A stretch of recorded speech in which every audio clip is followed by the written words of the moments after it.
Hello. Hello. What's up?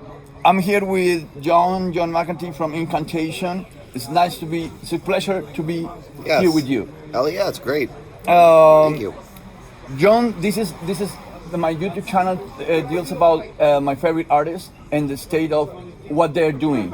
And I want to do Okay. a couple of questions about death metal itself, as you are such a legend in the death metal scene. Okay, That's kind of you to say. I'll say it from the deep of my heart. Well, thank you. First, how would you describe the evolution of death metal from all your career to the state right now?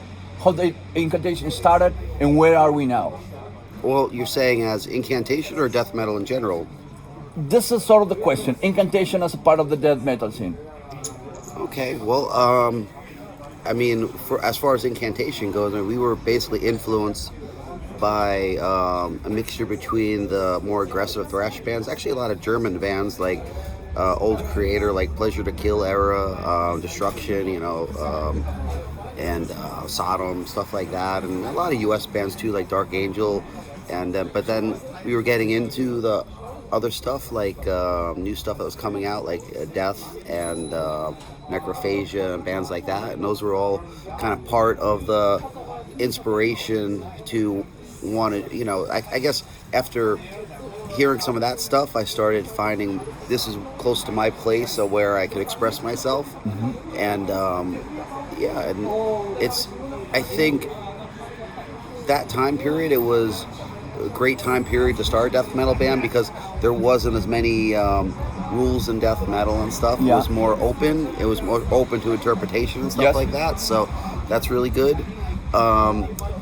Don't my I would say as far as like the progression, I mean, of course we all just try to get, we're better players than we were then, and we try to do the best that we can. But we still basically have the same idea of like trying to keep it dark and evil and trying to not make it over.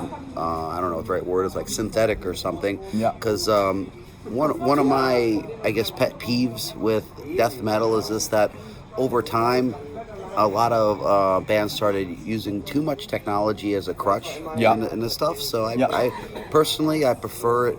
I mean, I don't, let's just say, I don't say using technology is bad, because it could be a good tool, obviously. I mean, you're using an iPad here to do the interview. I mean, it's not all bad, but sometimes it's bad, at least when you're doing art, sometimes it takes away some of the human element of what makes art good, and music is art. It might sound kind of artsy to say that, but it really is art. It's art of self-expression.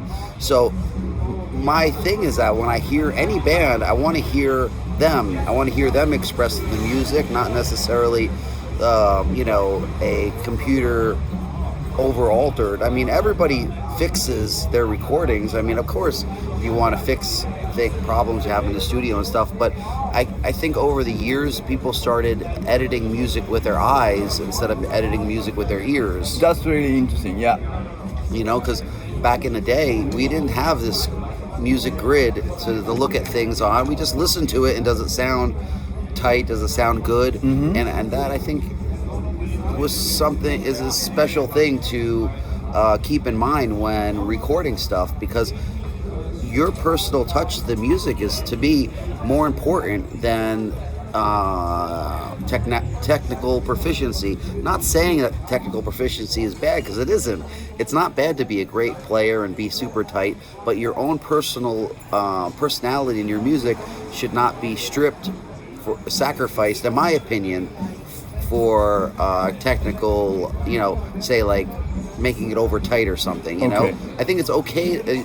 It's okay to be a little loose. It's funny because I did the same thing on the Garza podcast. We were talking about it, and a small amount of people were complaining because they think that we're thinking that it's about playing untight, and it's not about playing untight. It's about playing tight with the band and not being artificially tight with, letting your DAW or whatever program you're using to over tighten up your stuff, where it takes out all the personality and all that stuff. Like, kind of repeating myself, but all that personality is good to have in the music, I think. At least for me, I like it that way. But I'm older. Maybe other people like it a different way, you know. But in terms of text, in terms of equipment, what's your basic equipment to get the incantation sound?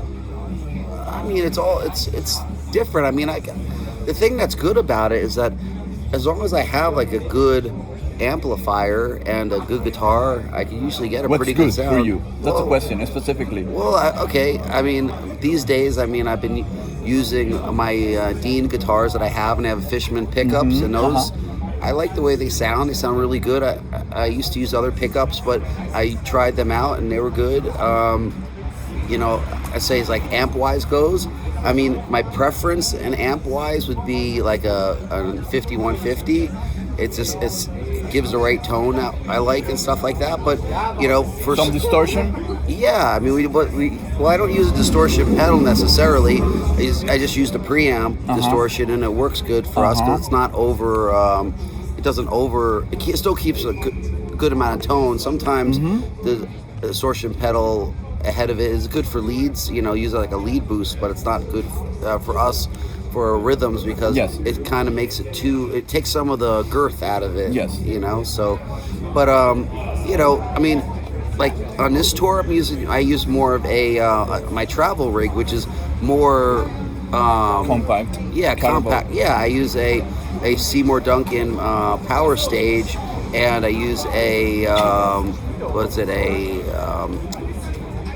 Dunlop. I forget what the brand is, but it's basically a Dunlop 5150 preamp pedal. And between both of those, it sounds fantastic. I mean. And it's good because these days, unfortunately, traveling the expenses are so expensive that we try to condense our stuff as much as possible. But in a perfect world, we'd be able to travel everywhere with our PV 5150 amps and stuff like that. I mean, I also have a Revolt amplifier that I use too, which is also really good. But I don't like to travel too much with it because you know, the tubes and stuff get all shaken up and stuff while touring, and you know, it's not a slag on the company or nothing, but just bringing big heads on the road is sometimes more of a problem than it was. Yeah, it's like a glass. It's like like back in the early days, I used to have a JCM.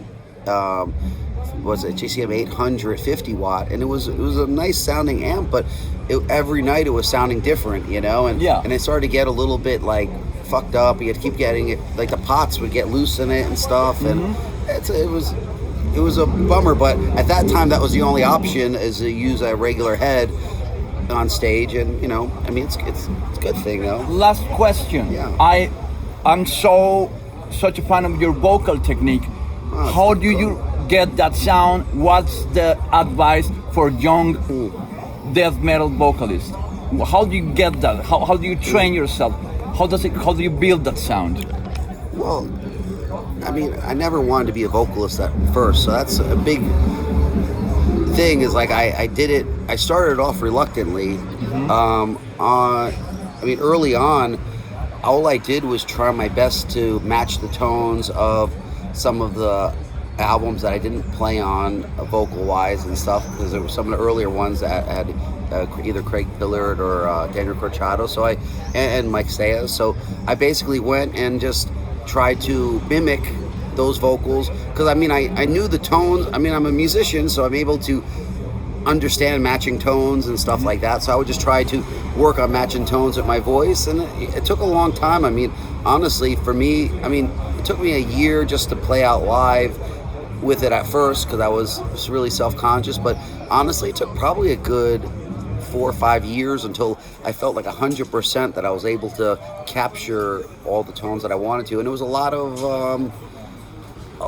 trial and error. I mean, these days, I mean, for the last, I mean, it's been a while now, 15 years or so, I realized, honestly, the most important thing for me is just to be able to get a good night's sleep after the show, because if you sleep well, you rest your voice, and then next day it comes back strong. But, you know, if I'm up like drinking, going, you know, crazy all night or whatever, next morning I wake up and my voice is what all happens fucked with up. time, John? Well, voice-wise. Well, for me, luckily, and it works great to my advantage, your voice gets lower in time, because I mean, you know, you notice a lot of like the higher vocal singers have a hard time hitting those high notes. luckily we don't do those high notes, so we do low notes. So actually, it makes it easier. It's almost like with age, my vocals have gotten better because my speaking voice is even lower now than it was when I was starting the band out. And I didn't. That's actually the original reason why I was not interested in doing vocals ever, because my speaking voice was already high. So I was like, well, how the hell am I gonna do like, these low vocals, like Will Romer style vocals when I talk so high? But now I think it combined perfectly with years of just doing it and training my voice, and the fact that my voice going lower, it just naturally, it all kind of worked out. I kind of like got lucky, I guess we'll say. But it's important to sing from the diaphragm and just use your throat more to fluctuate on the tones and stuff like that. But it just takes practice.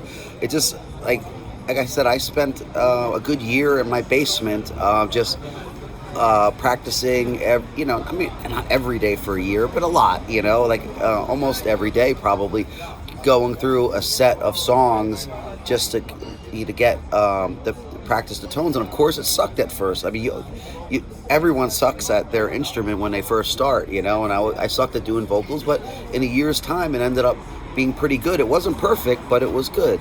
But you kind of stay at it and you learn, because the most important thing is to listen to your body. Like, your body will tell you, what you start to notice patterns on what works and what doesn't work. And for me, it just works, to try to get good rest before the show, and like not over push myself or whatever on stuff. It's like a lot of times when I like to hang out with the crowd and stuff after the show, or sometimes during the show, but I have to be careful because if the music's playing really loud, I could strain my voice, and that's when I start to have problems and stuff. Like out here I could talk because it's not really loud. I don't have to push because it's strange, but actually talking louder hurts my vocal cords more than growling. Growling's like easy to me now. It's more talking, like when the music's on, you're like rah, rah, rah, rah, talking like that. That's what fucks me up, not the girth part of it. But I have to say, I'm happy. I can listen to my vocals now and I'm happy about it. I think it feels good. Like I know that I'm accomplishing what I'm trying to accomplish vocal-wise, which is a great feeling. And then once you start getting to that point as a vocalist, then you realize, then you have more confidence and you can keep doing it better. Like once you start seeing results, we'll say, you start doing it better and stuff. So good. Yes. We are all happy to hear you, John. Such a pleasure. Yeah, I appreciate it. Thank you Thanks so a lot. much. I appreciate the interview. It's so good. Cool of you. Thank you.